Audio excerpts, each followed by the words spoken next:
Johnson. I'm your nurse, Lekeshia. I'm going to go ahead and assess your abdomen today, okay? Alright, I'm going to begin with inspection. I'm going to go ahead and look from two angles. I'm going to take a look from my patient's side.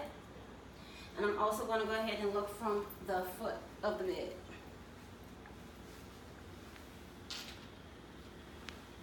What I'm looking for is, I'm looking to see pulsation and peristalsis.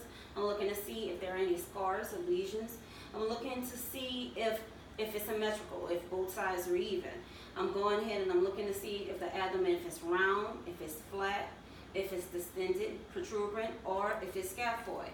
I'm also noticing if there are any prominent or dilated veins, which can mean portal hypertension or liver disease. I'm looking at the umbilicus. Is it centrally located? Is it everted or inverted? Once I'm done inspecting the abdomen, I'm going to go ahead and auscultate the abdomen.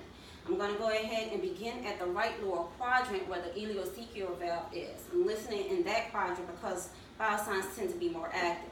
I'm going to go ahead and use the diaphragm of my stethoscope to begin at the right lower quadrant. And I'm going to go around in a clockwise manner. What I'm listening for is to see if bowel cells are present, if they're hypoactive, if they're hyperactive, or if they're absent. To go ahead and state that they're absent, you have to listen for at least 5 minutes. Once I'm done listening to the quadrants, I'm going to go ahead and listen to the abdominal aorta. That is located from the xiphoid process just below the umbilicus. What I'm listening for is bruits, which can be caused by stenosis or turbulent blood flow. I'm going to go ahead and flip the stethoscope, and I'm going to use the bell of the stethoscope to listen.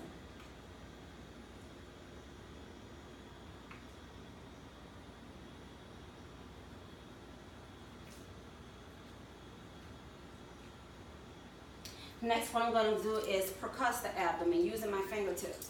And I'm going to begin at the right lower quadrant, and I'm going to go in a clockwise manner. I'm going to listen for the normal sound of tympani.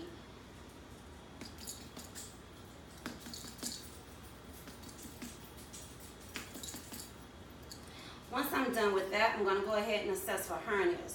Hernias are more prominent over in the groin area, below the umbilicus, or on surgical scars or lesions.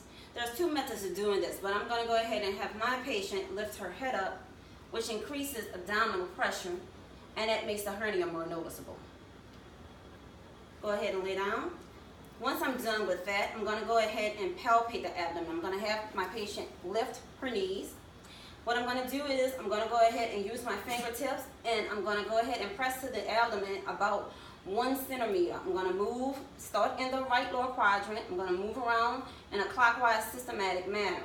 What I will be looking for is any pain, any tenderness, any presence of masses, any abdominal distension that could be caused by gas or fluid. I'm seeing if the abdomen is soft, which is a normal finding, if it's firm, or if the abdomen is rigid. A rigid abdomen could be an indication of peritoneal irritation and can be an ominous sign in the presence of hypoactive or absent bowel sounds. I'm making sure my patient is comfortable, making sure they're relaxed. While I'm doing this, I'm noting her face. I'm paying attention to see if there are any indications of pain while I'm doing this assessment. If I do happen to notice that there's pain, I'm going to check for rebound tenderness. And to do this, I'm going to increase pressure into the abdomen until my patient can tolerate it. Then I'm going to go ahead and quickly release. If it is positive for pain, I'm going to go ahead and notate rebound tenderness, because that can mean in the inflammation in the appendix. Once I'm done assessing with that, I'm also seeing if my patient has any problems with the kidneys. And to do this, I'm going to go ahead and have her lower her feet with her back facing to me. I'm going to place the palm of my hand right below the costovertebral area, and I'm going to go ahead and tap or thump on each side. This should be painless. If there is evidence of pain, it could mean that there's inflammation in the kidneys. With that, I am done with the assessment, and I want to go ahead and thank you, Ms. Johnson, for your cooperation, okay?